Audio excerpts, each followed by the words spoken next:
எதிரான போர் நிறுத்த முயற்சிகளுக்கு ஒத்துழைக்கவில்லை என்றால் ரஷ்யா பொருளாதார பாதிப்புகளை சந்திக்க வேண்டியிருக்கும் என அமெரிக்க அதிபர் டிரம்ப் எச்சரித்திருப்பதுதான் உலக நாடுகளையே உற்றுநோக்க வைத்திருக்கிறது. இதன் மூலம் ரஷ்ய உக்ரைன் போர் முடிவுக்கு வருகிறதா என எதிர்பார்ப்பு நிலவி வரும் சூழலில் ரஷ்யா நிபந்தனைகளையும் விதித்திருக்கிறது. நேட்டோ அமைப்பு நாடுகளின் பட்டியலில் உக்ரைனை இணையக்கூடாது என அண்டை நாடான ரஷ்யா கடந்த 2022 ஆண்டு பிப்ரவரி 24 தேதியிலிருந்து உக்ரைன் மீது போர் தொடுத்து வருகிறது. குட்டி நாடுதானே, ஓட்டை பிரித்துவிட்டு உள்ளே இறங்கிவிடலாம் என தப்பு கணக்கு போட்ட ரஷ்யாவிற்கு உக்ரைன் டஃப் ஃபைட் கொடுக்க ஆரம்பித்தது.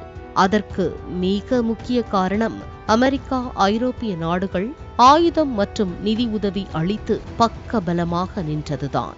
உக்ரைனில் சில இடங்களை ரஷ்யாவால் கைப்பற்ற முடிந்தாலும் பிளான் போட்ட அளவுக்கு பல இடங்களை கைப்பற்ற முடியவில்லை. இதனால் கிட்டத்தட்ட 3 ஆண்டுகளாக ரஷ்யா உக்ரைன் போர் தொடர்ந்து கொண்டிருக்கிறது. போரால் உயிரிழப்புகள், பொருளாதார இழப்புகள் என பல்வேறு சிக்கல்கள் உருவாகிக் கொண்டிருக்கின்றன. இதனால் போதும்பா, பிரச்சனையை இதோட நிறுத்திக்கோங்க என ரஷ்யா உக்ரைன் போரை முடிவுக்கு கொண்டு வரும் முயற்சியில் மிக தீவிரமாக இறங்கியிருக்கிறார் அமெரிக்க அதிபர் டிரம்ப். மேலும் 3 ஆண்டுகளாக உக்ரைனுக்கு வழங்கிய ராணுவ மற்றும் நிதி உதவிகளுக்கு பதிலாக உக்ரைனில் உள்ள கனிம வளங்களை அமெரிக்காவுக்கு கொடுக்க வேண்டும் என ரூட்டு போட்டுக் கொண்டிருக்கிறார் டிரம்ப். இந்த நிலையில் அமெரிக்காவின் வெள்ளை மாளிகையில் உக்ரைன் அதிபர் ஜெலன்ஸ்கியிடம் டிரம்ப் பேச்சுவார்த்தை நடத்தினார். அப்போது இருவருக்கும் கடுமையான வாக்குவாதம் ஏற்பட்டதோடு உக்ரைன் அதிபர் ஜெலன்ஸ்கி ஆவேசமாக வெள்ளை மாளிகையிலிருந்து வெளியேறினார். இதனால் டென்ஷன் ஆன டிரம்ப் உக்ரைனுக்கு வழங்கி வந்த ராணுவ உதவிகள் அனைத்தையும் நிறுத்தி தனது கோபத்தை வெளிப்படுத்தினார். இந்நிலையில்தான் அவசரப்பட்டுட்டியே குமாரு என்கிற ரேஞ்சுக்கு ஆதரவாளர்கள் அட்வைஸ் கொடுக்க வெள்ளை மாளிகையில் நடந்த சம்பவத்திற்கு வருத்தம் தெரிவித்த ஜெலன்ஸ்கி அமெரிக்க அதிபர் டிரம்பின் பேச்சுவார்த்தைக்கு சம்மதம் தெரிவித்தார். அதன்படி அமெரிக்கா உக்ரைன் இடையே பேச்சுவார்த்தை நடைபெற்றது. 30 நாட்கள் போரை நிறுத்த வேண்டும் என அமெரிக்கா கூறிய அட்வைஸை ஏற்றது உக்ரைன். அப்படியே ரஷ்யாவுடன் பேச்சுவார்த்தை நடத்தி அவர்களையும் சம்மதிக்க வைத்துவிட்டால் போரை நிறுத்திவிடலாம் என முடிவு செய்தார் டிரம்ப். இந்நிலையில்தான் ரஷ்யா என்ன செய்ய போகிறது என உலக நாடுகளை உற்றுநோக்க ஆரம்பித்தன.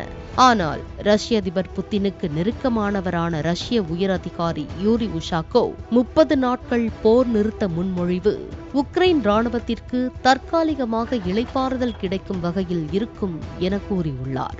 அப்படியென்றால் ரஷ்ய ராணுவத்திற்கு இளைப்பாறுதல் இல்லையா? ஏன் அப்படி கூற வேண்டும் என கேள்வி எழுந்துள்ளது. இதனால் அமெரிக்காவின் போர் நிறுத்த முயற்சிக்கு ரஷ்யா சம்மதம் தெரிவிக்குமா என்ற கேள்வி எழுந்தது. எதிர்பார்த்ததை போலவே ரஷ்யா பிடிக்கொடுக்காமல் இருப்பதால் 4 பிரதிநிதிகளை அனுப்பி பேச்சுவார்த்தையிலும் ஈடுபட்டுள்ளார். இந்நிலையில்தான் அமெரிக்கா வகுத்து கொடுத்த போர் நிறுத்த ஒப்பந்தத்தை ரஷ்யா ஏற்கவில்லை என்றால் பொருளாதார ரீதியான பாதிப்புகளை சந்திக்கும். அது அந்த நாட்டுக்கே பேரழிவை ஏற்படுத்தும் வகையில் இருக்கும் என கடுமையாக எச்சரித்துள்ளார் டிரம்ப். இது உலக நாடுகள் மத்தியில் பெரும் அதிர்வை ஏற்படுத்தியுள்ளது. ரஷ்யாவோ உக்ரைனுக்கு நேட்டோவில் உறுப்புரிமையை வழங்கக்கூடாது, உக்ரைனில் உலக நாடுகளின் படைகளை நிறுத்தக்கூடாது என கண்டிஷன் போட்டதால் போர் நிறுத்தம் ஏற்படாமல் மீண்டும் ரஷ்யா உக்ரைன் போர் தொடருமோ என்ற அச்சத்தில் இருக்கின்றன உலக நாடுகள். பிளே ஸ்டோர் மற்றும் ஆப் ஸ்டோரில் இருந்து பாலிமர் செயலியை QR கோட் மூலம் பதிவிறக்கம் செய்யுங்கள். செய்திகளை உடனுக்குடன் பெறுங்கள்.